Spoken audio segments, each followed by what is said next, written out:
It's finally Friday. It's Friday, Friday. Thank God it's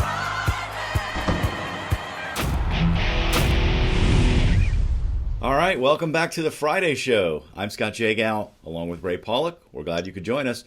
Coming up, there's one major Kentucky Derby prep left, but does anyone have a clue as to who's going to win the Derby this year?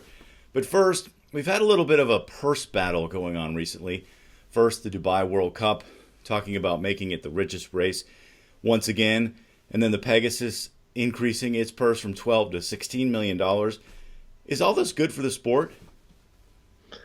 I think racing fans and the industry loves the idea of having a race like the Pegasus World Cup that keeps a horse in training a little longer. Without the Pegasus World Cup, we wouldn't have seen California Chrome race again against Arrogate. We don't know if Arrogate stuck around for another year because of the Pegasus World Cup. But, so from that standpoint, it's nice to have a race that's worth all that money. But I don't understand this whole thing with being the richest race. And what other sport does a golf tournament or a race, a car race or a tennis tournament get promoted as the richest ever? I don't get the whole ego thing with that. Yeah, I mean, and if you think about it, okay, so I know that the Stronach Group wants to make the Pegasus an even bigger event, not just on the racetrack, but entertainment-wise. So they're thinking of investing money into the event to make it even bigger next year.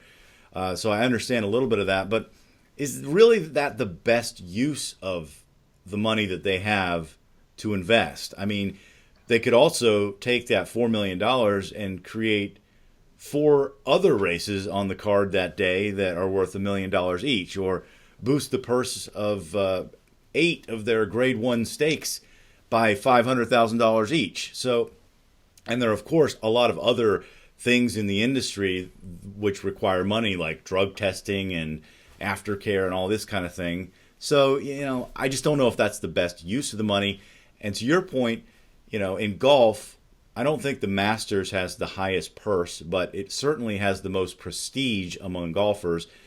Similarly, if you asked people, owners, which race would they most like to win, the answer's still probably the Kentucky Derby, which has a paltry purse of $2 million compared to these other races.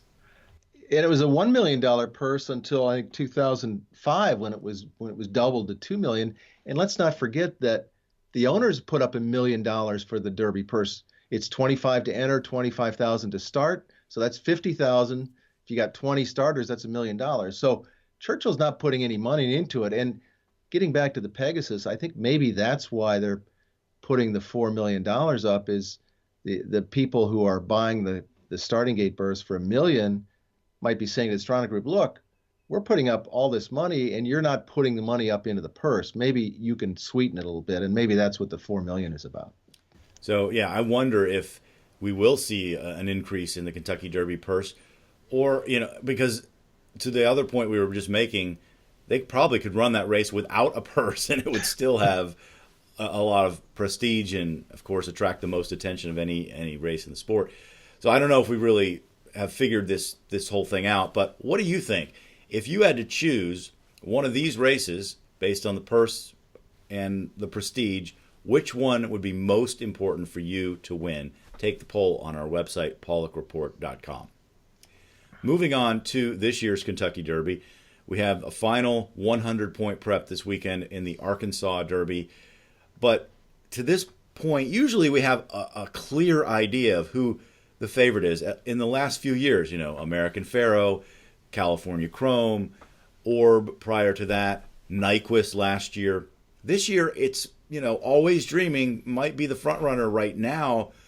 But after that, it is really a mess. Yeah, it is. I think if the 2-year-old champion, Classic Empire, rebounds this weekend and wins the Arkansas Derby convincingly, and I don't think he will, but if he does, he's probably the favorite. But, this reminds me a little bit of the old Eminem song. Will the real Slim Shady please stand up? Will the real Kentucky Derby favorite please stand up? It's been a crazy winter watching the prep races, and we finally had a favorite in Mastery. when he wins the San Felipe. And we don't even have more than 15 seconds to enjoy that thought because he pulls up with an injury and he's out. So it's been a little bit crazy. Yeah, we lost one liner who was going to be in the Arkansas Derby. Mm-hmm. We've lost a few. And Classic Empire was the juvenile champion. And then he had all kinds of problems, and usually that doesn't bode well for the Kentucky Derby. You can't have too many problems on the trail. So it's going to be really interesting to see how Classic Empire performs this weekend.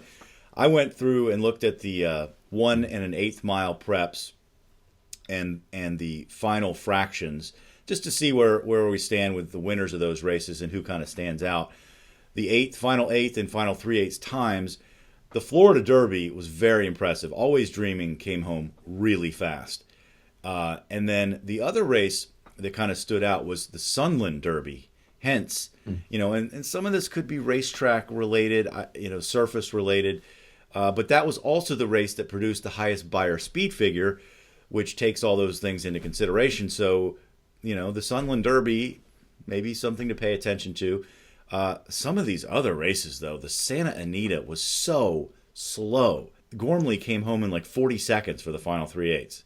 California horses have been dominating the Derby in recent years, and it's really kind of hard to see it. They use the old sundial to time that race, I think. Yeah, it was the slowest in about 60 years. So that's pretty remarkable.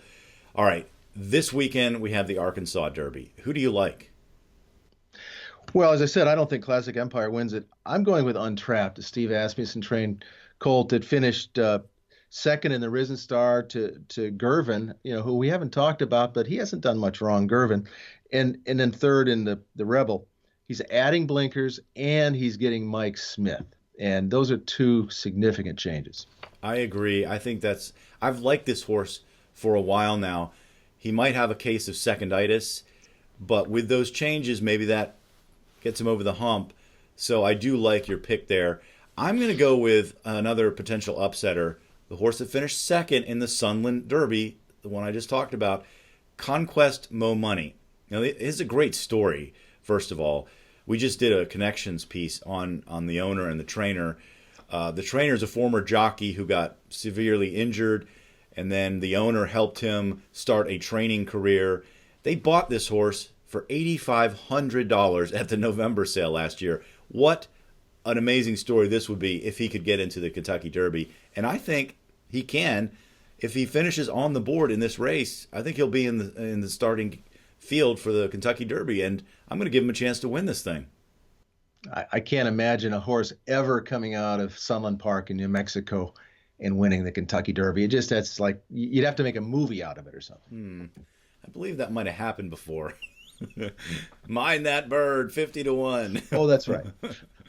All right, that's going to do it for this edition of the Friday Show. Thanks so much for joining us, and we'll see you next time.